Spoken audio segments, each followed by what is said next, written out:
What would happen if you built a refuge for a persecuted people in a place where another people already lived? In the next few minutes, you'll learn why this moral quandary is at the root of the struggle between Israelis and Palestinians.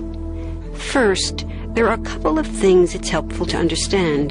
One, many Jews fled harsh persecution in anti-Semitic Europe, especially the Nazi Holocaust.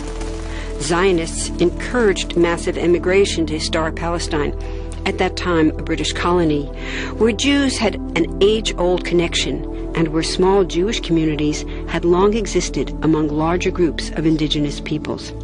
But when the UN offered the Jewish immigrants the majority of the land for a new state called Israel, for the indigenous Palestinians who lived there, it was a massive destruction of life. They rejected the UN's partition plan, and several Arab states invaded the new state of Israel. Israeli forces essentially erased over 400 Palestinian villages and towns. By the end of the fighting, Israel controlled 78% of historic Palestine.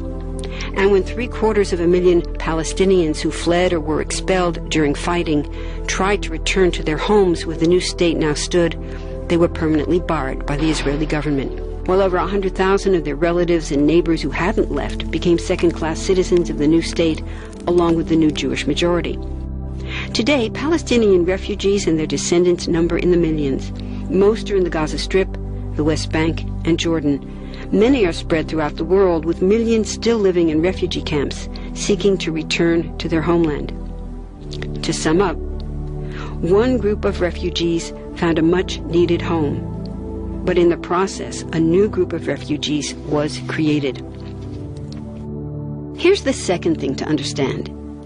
Israel was founded as a Jewish state. But now ask yourself, what exactly does that mean? People had lots of ideas about what a Jewish state should look like. Some called for equality for all citizens. But what was created, in practice, was institutional discrimination against non-Jews. In other words, Israel ended up being built on a blueprint of exclusion. The Israeli government wants maximum land and resources for Jews, but not the Palestinians living there. That's why, inside Israel, Jews get special privileges, including rights to land and housing, that are denied to the Palestinian citizens, who make up 20% of Israel's population. That's also part of why Israel has never defined its borders. In fact, they still hold on to land, the West Bank and Gaza, that they conquered in the war in 1967. Since then, Israel has built Jewish settlements throughout the occupied West Bank, building Jewish-only cities and supplying them with infrastructure like roads and army camps, schools, and even a college.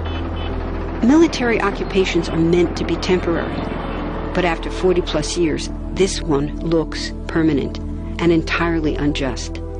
In the West Bank, Israeli Jewish settlers and Palestinians live on the same land, but must live under two completely separate and unequal systems of Israeli law.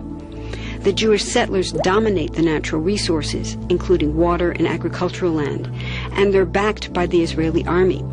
To maintain the occupation, Israel has demolished thousands of Palestinian homes and orchards, confiscated Palestinian land, bombed a captive civilian population in Gaza, and punished resistance with raids, arrests, and assassinations, all to gain maximum land, while making life so difficult for Palestinians that they will either leave or be too afraid to resist. Forward-thinking leaders always put their people's interests first. Similar courage, Mr. President, is needed to permanently address the injustice suffered by the Palestinians since 1948. Decades of impunity and the systematic dehumanization of Palestinians has culminated in increasing violence, increasing illegal settlements, and increasing violations of rights. The frustration and anger felt by the Palestinians resonates with Muslims worldwide.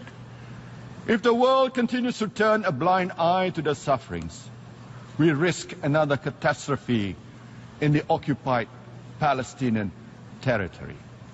We'll also fail to uphold the right to self-determination, which was at the very basis of the United Nations when it was created 70 years ago. On that note, given the Rosh Hashanah violations of Al-Aqsa Mosque in Jerusalem and aggression against its worshippers 3 weeks ago, I call on the Israeli government to live up to Judaism's highest ethical principles and the essential message of the Torah as succinctly expressed by the 1st century BC sage Hillel. When asked to describe the Torah in a soundbite, he said, and I quote, "That which is hateful to you, don't do to your fellow human being." End of quote.